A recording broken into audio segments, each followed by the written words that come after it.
عن أبي موسى رضي الله عنه قال قالوا يا رسول الله صلى الله عليه وسلم أي الإسلام أفضل قال من سلم المسلمون من لسانه ويده أو كما قال عليه الصلاة والسلام رواه البخاري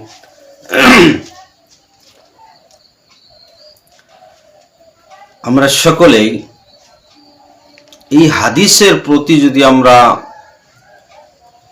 কিছু খেয়াল করি তাহলে আমরা আমাদের ইসলামকে আমরা সৌন্দর্য বানাইতে পারব। হাদিসের ভিতরে হযরত আবু মুসা রাদিয়াল্লাহু তাআলা আনহু বর্ণনা করেন যে সাহাবায়ে কিরাম রিদওয়ানুল্লাহি তাআলা আলাইহিম আজমাইন তেনারা জিজ্ঞাসা করলেন, ইয়া রাসূলুল্লাহ সাল্লাল্লাহু আলাইহি ওয়াসাল্লাম, কোন সকল মুসলমানদের ইসলাম সৌন্দর্য? তখন নবী করিম সাল্লাল্লাহু আলাইহি ওয়াসাল্লাম তিনি আরজ করিলেন, মান সালিমাল মুসলিমুনা মিন লিসানিহি ওয়া ইয়াদিহি, যে সকল মুসলমানের জবান এবং হাতের দ্বারা অন্য মুসলমান বিরত থাকলো, অন্যায় থেকে বেঁচে থাকলো, সেই সকল মুসলমানের ইসলাম হয়েছে সব থেকে সৌন্দর্য। জবানের দ্বারা মুসলমান কেমনে হেফাজত থাকবে?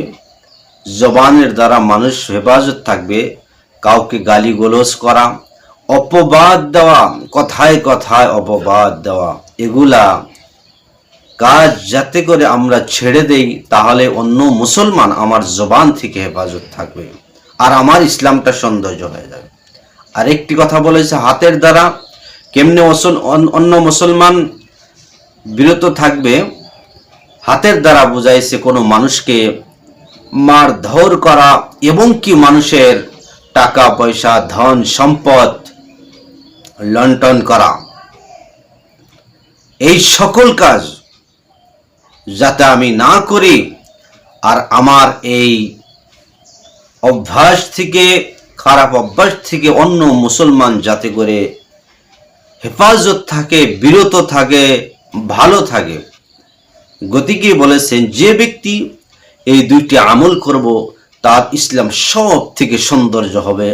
আল্লাহ পাক রব্বুল আলামিন আমাদেরকে সকলকে, প্রত্যেকজন ইমানদার মুসলমান ভাই এবং বোনদের ইমানকে যেন আল্লাহ পাক সুন্দর করার তৌফিক দান করে। সকলেই বলি আমিন।